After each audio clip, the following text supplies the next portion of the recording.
Salut à vous, vous êtes sur Toambian Télévision, vous avez certainement raison. Notre édition, d'abord les sommeurs. Le FARDC demande les accusations du M23 selon lesquelles les forces réalistes auraient lancé une attaque contre la ville de Goma entre les 11 et les 12 avril dernier. Sylvain Ekenge, porte-parole du FARDC, parle d'une manipulation rwandaise. Et à l'occasion de la journée mondiale du Parkinson célébrée chaque 11 avril de l'année, le docteur Mouindo Moussabou, spécialiste du centre hospitalier Lumière ici à Ville de Boutembo, a tenu à sensibiliser la population locale sur cette maladie. Ces conseils sont à suivre dans cette édition du journal.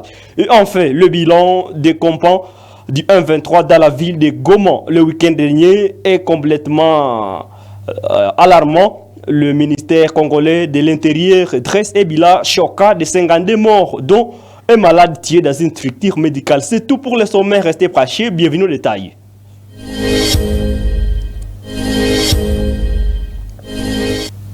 Merci de rester avec nous sur Toambian Télévision. Dans un communiqué officiel daté du 12 avril 2025, l'état-major général des forces armées de la République démocratique du Congo FARDC a fermement réfuté les allégations publiques publiées alors par l'Alliance Fleuve Congo M23 selon lequel les forces armées de la République démocratique du Congo aurait organisé une attaque contre la ville touristique de Goma le 11 et le 12 avril dernier. Le général-major Sylvain Ekenge, porte-parole des forces armées de la République démocratique du Congo, parle de manipulation rwandaise et appelle la population à la vigilance. Suivez. Un communiqué infondé et dépourvu de toute logique a été rendu public par l'AFC M23 soutenu par le Rwanda. Cette communication accuse les forces armées de la République démocratique du Congo d'avoir monté la nuit du 11 au 12 avril 2025 une attaque contre la ville de Goma. À ce sujet, les forces armées de la République démocratique du Congo tiennent à donner des précisions objectivement vérifiables suivantes à l'opinion nationale et internationale. 1. Au nord de la province. Leur première position se trouve à plus de 300 km de la ville de Goma, dans le territoire de Lubero, au grand nord de cette province. 2. À l'ouest de Goma, les forces armées de la République démocratique du Congo sont en pleine défensive dans le territoire de Walikale. Au sud de Goma, les premières positions des FARDC sont à des centaines de kilomètres de la ville de Bukavu, dans les territoires de Mwenga, Uvira, Fizi et Chabunda. Le communiqué de l'AFC M23, taillé de toutes pièces, est en réalité un scénario sciemment monté, non seulement pour camoufler et justifier les tueries quotidiennes des civils dans la ville de Goma, mais aussi et surtout pour manipuler l'opinion et également satisfaire leurs appétits criminels. C'est une manœuvre dilatoire concoctée pour tenter de faire capoter toutes les initiatives de paix en cours. Les forces armées de la République démocratique du Congo, tout en demeurant vigilantes et respectueuses des droits de la guerre, restent attachées aux engagements souscrits par la haute hiérarchie pour le retour d'une paix définitive dans l'Est de la République démocratique du Congo et dans la sous-région.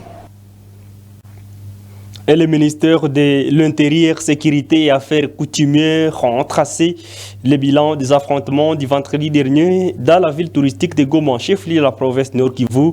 Dans un communiqué rendu public, ces membres du gouvernement soumis ont adressé un bilan alarmant de 52 morts, dont un patient tué à l'hôpital de Kishiro. Que s'est-il réellement passé dans cette ville touristique? Découvrez les détails dans ce reportage.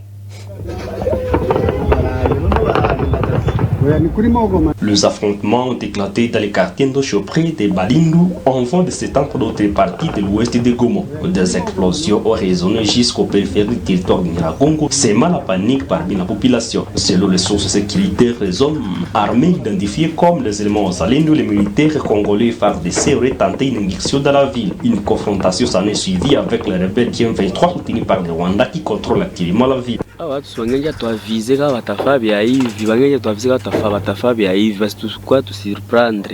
La nuit des violences a finalement se déplacé à un calme relatif aux premières heures du matin vers 3 heures locales. Les autorités continuent de surveiller la situation de près tout en appelant la population au calme. Malgré la situation tendue dans la nuit, les travaux communautaires du salon ont été effectifs comme d'habitude samedi 12 avril 2025. De l'autre côté, l'organisation Médecins Sans Frontières MSF en sigle a déploré l'ampleur de cette violence qui a touché une structure médicale de Goma. Sur place, une personne aurait perdu la vie par balle perdue, indique notre source. Samedi matin, les effets militaires assimilés en ceux des éléments de l'armée rwandaise et du M23 ont été perceptibles dans plusieurs quartiers de la ville touristique. Signalons que ce retour à la sérénité, toutefois fragile, alors que des violences similaires continuent de secouer d'autres zones du nord et du sud Kivu, notamment dans les territoires de Nyiragongo, Masisi, Kale et Kabare.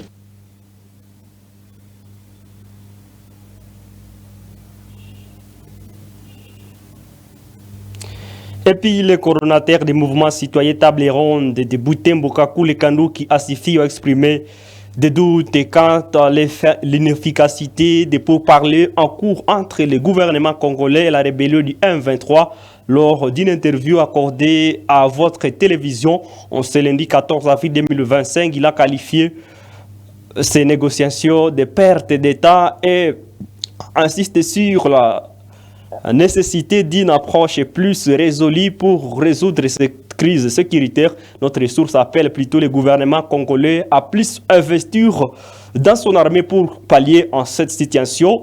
Il a été interrogé par notre stagiaire coréen. Suivez-le. Le processus à Luanda comme à Doha n'est qu'envisageable, parce que je l'ai bien souligné qu'il y a la dimension militaire et la dimension diplomatique. Alors, dans la dimension militaire, on devrait envisager une force probable de freiner, inander les rebelles. Mais ce n'est pas le cas.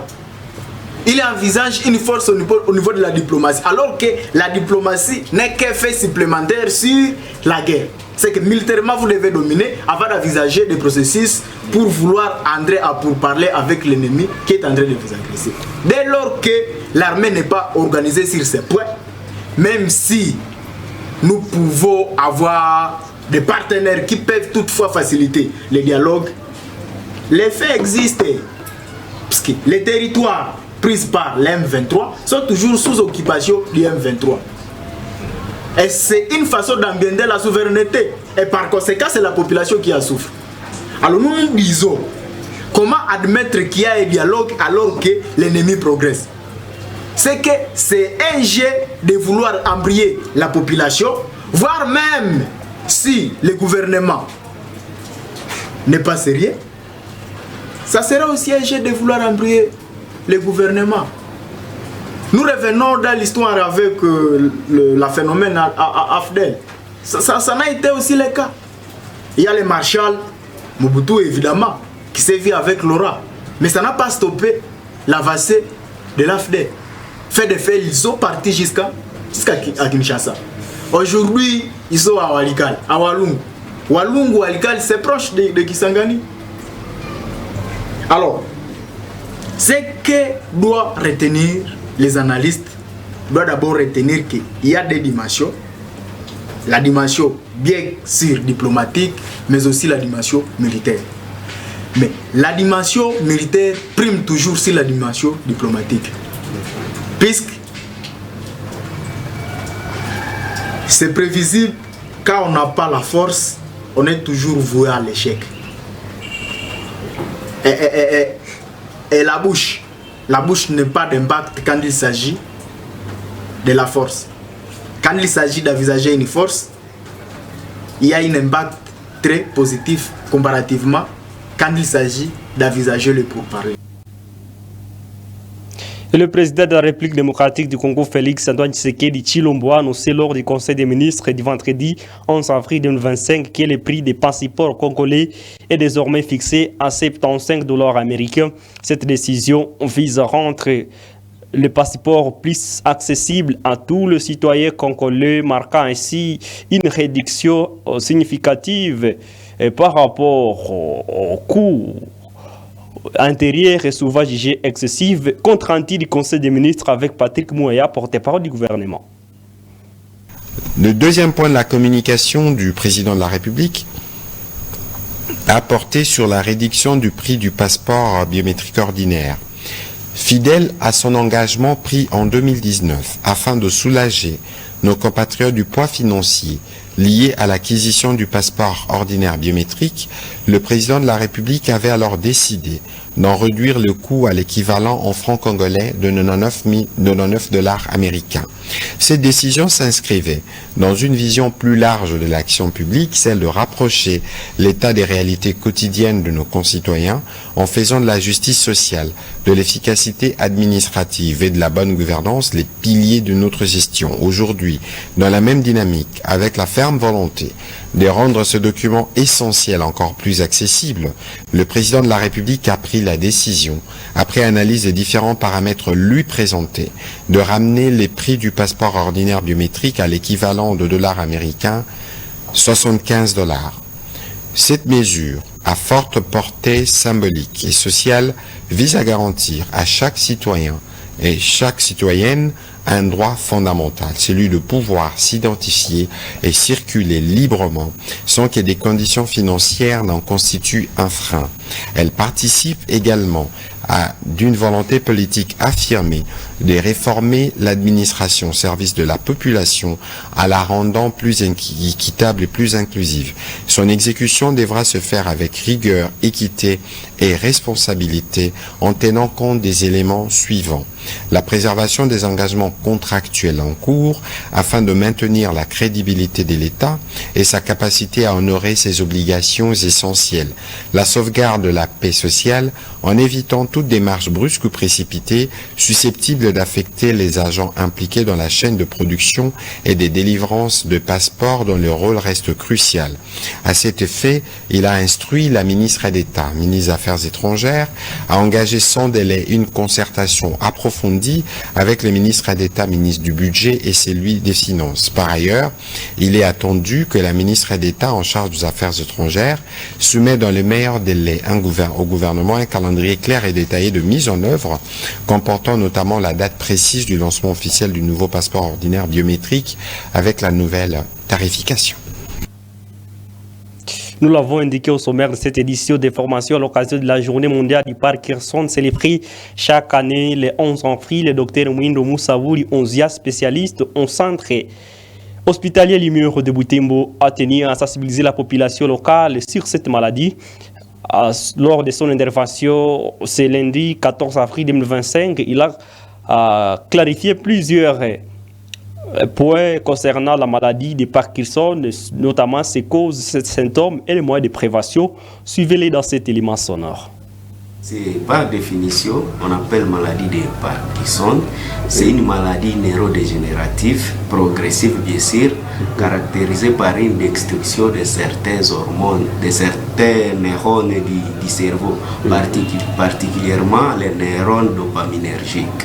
Et à bref, nous pouvons dire que la maladie de Parkinson est une maladie chronique là, qui affecte le système nerveux central et qui provoque bien sûr des troubles progressifs de l'ordre moteur, cognitif et aussi comportementaux. C'est-à-dire la maladie là pourrait être la conséquence bien sûr d'une interaction entre la prédisposition génétique, mais aussi, surtout chez les sujets de moins de 50 ans, c'est là où nous pouvons lier surtout ça la prédisposition génétique, mais aussi nous ne pouvons pas oublier les facteurs âge aussi. C'est une maladie là liée au vieillissement, les facteurs âge aussi interviennent dans ces cas. La maladie présente, si nous pouvons dire, 3 signes principaux. Donc nous pouvons citer la kinésie, c'est-à-dire la kinésie c'est une difficulté là difficulté de faire des mouvements. Compte tenu de la maladie, se manifeste par des tremblements de repos, mais aussi une rigidité plastique. Cela veut dire qu'il y a contraction des muscles d'une manière là involontaire. À la population qui nous écoute, le message que je peux donner, c'est savoir d'abord les signes de cette maladie. Et quand la personne commence à présenter des tremblements là au repos, il faut directement l'orienter à l'hôpital, bien sûr pour un traitement. Mais ce n'est pas un traitement curatif contre la maladie. Jusque-là, il n'y a pas un traitement curatif pour cette maladie. Seulement, nous donnons des traitements symptomatiques qui peuvent aider la patiente ou les patients à bien vivre dans la société sur les plans de soins cliniques. Un tragique accident d'éboulement de terre a coûté la vie à M. Muhindo Kambalula Jackson vendredi 11 avril 2025 au quartier Kamisi Mbonzo dans la commune de Boulenguera. Nous sommes ici à Ville de Boutembo. Selon les témoins, la victime extrayait des matériaux de construction dans une carrière lorsque une masse de terre s'est effrontée sur lui. La société civile de la commune de Boulenguera par la voix de son président John Paluku comme étant interpelle les autorités de la protection des civils de mieux concrétiser de mieux encadrer les zones d'exploitation jugées dangereuses. John Kameta de cet élément sonore. Muhindo Kambalula Jackson, père de 6 enfants, qui était en train de faire l'extraction des moelons. Malheureusement, une partie de terre est tombée sur lui. On a tenté la lever là-bas, on a tenté l'amener à l'hôpital de Tchiboueli, mais quelques heures, quelques minutes après, papa n'a pas résisté, il a succombé de ses blessures. Nous disons paix à son âme. Nous déplorons le fait que l'État congolais, surtout à Ville de Boutembo, où les autorités semblent ne pas s'intéresser à ces métiers, parce que nous sommes en train d'enregistrer des gens, parce que ce n'est pas la première personne qui vient de perdre sa vie en ces lieux. Ce sont des gens qui travaillent dans des conditions vraiment à haut risque, mais on ne voit pas l'État, parce que nous avons l'impression que l'État semble se manifester là où il y a la perception des taxes, mais là où il y a à sauver des vies des gens, en tout cas on ne voit pas l'État, parce que nous avons un service qu'on appelle SAEMAP qui perçoit des taxes sur chaque chargement dans chaque benne où on doit payer quelque chose et on paye cet argent. C'est à contrepartie avec l'encadrement de ceux qui travaillent, mais ce sont des gens qui ne sont pas visibles.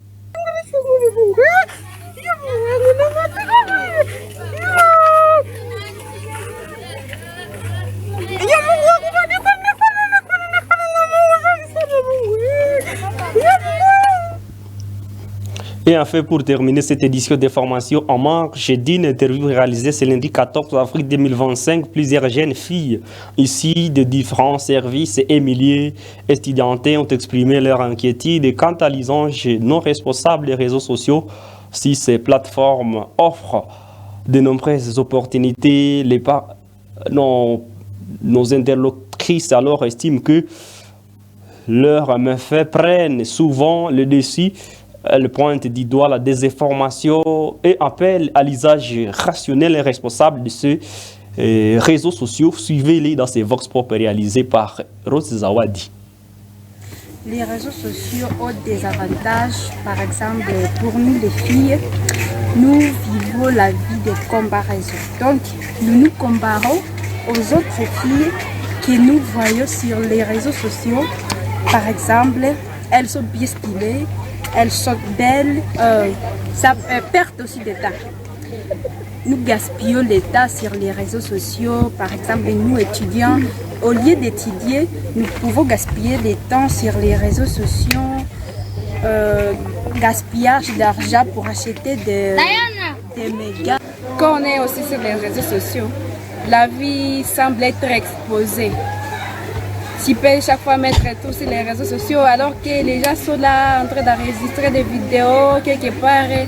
Quand tu vas tomber dans un problème, ça sera l'occasion de faire naître encore ce que tu avais publié sur les réseaux sociaux. L'éducation dans des familles. les pères sont concentrés sur ce téléphone, ces enfants aussi sont concentrés sur ce téléphone. Donc on ne parvient pas à lire la Bible, ni à prier, ni à donner les enfants une bonne éducation parce que chacun est concentré sur ce téléphone. À ce qui concerne les désavantages des réseaux sociaux, bon, aujourd'hui, pour nous les femmes, ça nous cause beaucoup de problèmes. Au cas où tu fais trop de confiance à une personne et par exemple, en amour, il finit par te demander peut-être des parties intimes, par exemple le sexe, les seins. Aujourd'hui, ça nous cause beaucoup de problèmes. Par confiance, tu vas envoyer ça. Mais aujourd'hui, certaines femmes perdent leur dignité en envoyant des photos sexy aux hommes. Mais par malchance, un homme malhonnête peut encore envoyer ça dans des groupes ou à une autre personne. Et la personne qui n'est pas contente de te voir comme tu es ou qui ne t'aime pas va finir par brûler. Aujourd'hui, on utilise le terme de brûlement. On va t'envoyer dans un groupe et la famille, la société va voir toute ta dignité. Ça nous cause beaucoup de problèmes, mais ça comme les femmes. C'est parmi les désavantages vraiment qui circulent trop aujourd'hui sur les réseaux sociaux. Tel que vous venez de suivre, dans ces vox pop, ces jeunes femmes donc appellent ainsi donc leur père à une utilisation plus responsable et constructive de ces outils numériques et à privilégiant le développement personnel, l'éducation et les échanges positifs. C'est l'enfer de cette édition du journal Citoyen Télévision. Merci de partout où vous avez suivi, partout dans le monde via vos téléphones. N'oubliez pas de télécharger notre application sur Play Store. Citoyen Télévision, restez branchés, portez-vous bien.